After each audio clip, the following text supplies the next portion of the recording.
I'd always imagined when I was writing the film that it would start with shots of water, droplets of water, and the water to me has a sort of mystery and a kind of, if you like, unfathomable thing about it. And I wanted the audience to be led into the film through the water. So it's some time before the sequence starts to resolve itself and you see that you're on a lake, and then you see a hand coming into the frame. The lake is, of course, Lake Como. And here is where the hand comes into the frame. The hand is, of course, the hand of somebody we learn is at the centre of the story. That's the part that Laura Linney is playing. And I wanted the audience to be drawn into this sequence without knowing why they were being drawn into the sequence and what the boat and the lake and the woman and the hand in the water meant. It was deliberately, it's a tease, the whole sequence. What is this woman doing? Where is she? Who is she flicking water at? We're on Lake Como. Somebody said to me, because George Clooney has a house on Lake Como, somebody said, is that George Clooney driving the boat? Why they thought George Clooney couldn't be better occupied doing something else than driving a boat for a film crew, I can't imagine. But it wasn't. It was the owner of the boat, beautiful Italian boat. So this mysterious sequence goes into the wash, and we never see anybody else. We never identify anyone else on the boat. Then we cut to what is clearly a fashion show. Now, first of all, I cast Liam Neeson in the film. Then I cast Laura Linney. And then I cast Romola. When I cast the three of them, I had no idea that when I put them together, they would look like a perfect family. But astonishingly, although I'd had, of course, set their photographs side by side, it's a world away from seeing people in the flesh. And to me, they look like a perfectly plausible family. This is all part of exposition. What the film is trying to do is identify Laura Linney, identify her profession. Clearly, she's in the fashion world.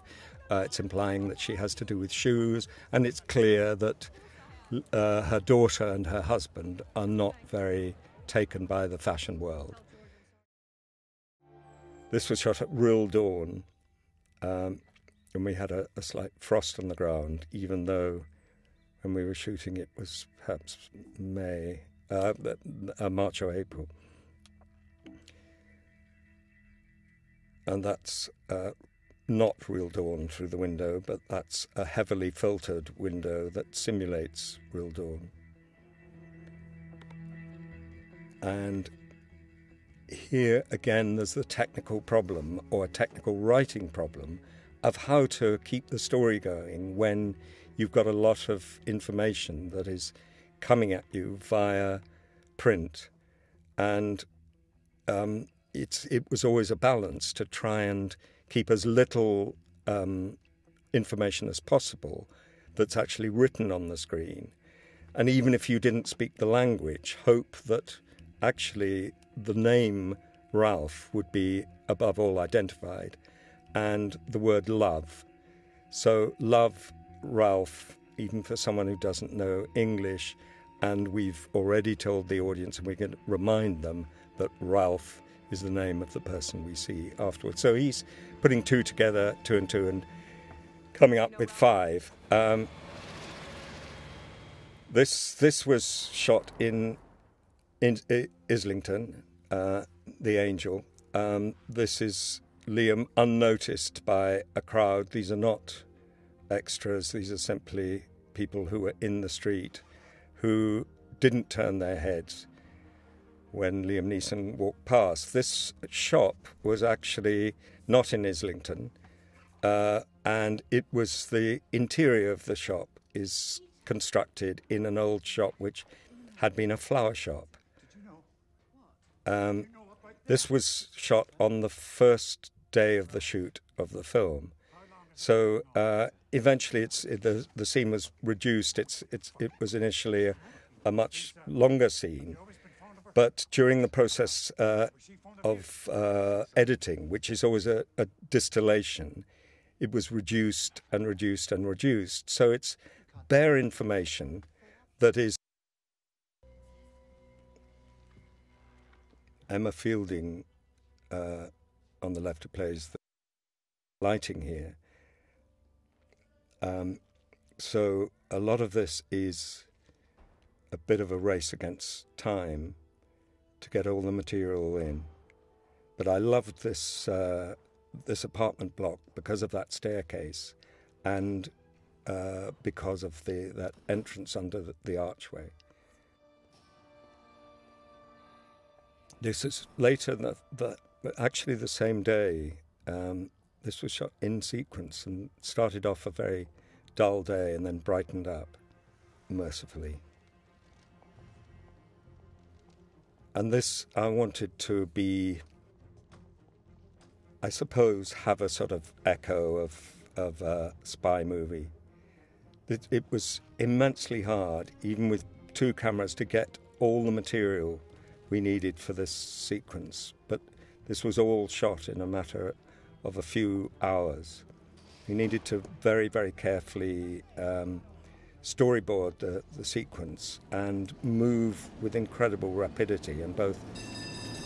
Now that shot of the tram coming across has been slightly artificially helped because it's further across in the frame than it was in fact, so it looks much more dangerous. Here we see him meeting another woman who looks like Lisa. And we have no idea who this man is, where he's going.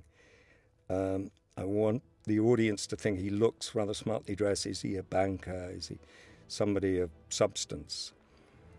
So this was shot outside Milan railway station, which is there in the background.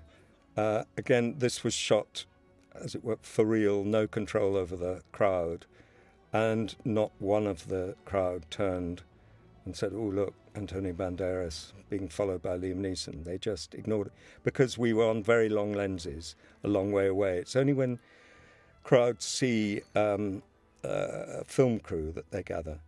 This was in a rather beautiful bar that is quite near the Milan railway station, and was shot in, I think, 2 mornings, and then we go through this doorway into the back room and reveal the back room, and this was all shot in Ealing, the interior on a stage. So it's one of the difficulties, and I feel slightly guilty of admitting that, because I hope the audience never notice any difference between the front of the bar and the back of the bar.